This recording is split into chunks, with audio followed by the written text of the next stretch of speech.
విక్రాంత్ ఏం పేరు? తన రాయల్ వాయిస్లో అడిగాడు. శిఖర అన్నాడు తరుణ్.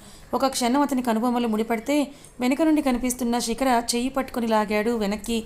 బావా, మా మమ్మీ ఏదో అంటే నాతో మాట్లాడవా అని గారాలు పోతూ ఉన్న సాగరిక కూడా ఒక క్షణం ఆశ్చర్యపోయింది. విక్రాంత్ చేస్తున్న ఆ పనికి వెనక్కి తిరగకుండా చెయ్యి వదిలించుకోవడానికి ట్రై చేస్తోంది శిఖర. సార్ అన్నాడు తరుణ్. కంగారుగా బావా అని అరిచింది సాగరిక. వాళ్ళు ఎలా అరుస్తున్నా అతను తన చెయ్యి వదలలేదు. గట్టిగా అలాగే లాగగానే వెనక్కి వెళ్ళాగింది శిఖర. మరి విక్రాంత్ శిఖర చేతిని పట్టుకొని ఎందుకు లాగాడు? అసలు విక్రాంత్కి శిఖరికి మధ్య ఉన్న పరిచయం ఏంటి? శిఖర ఎందుకు విక్రాంత్ని చూసి తప్పించుకోవాలని చూస్తుంది?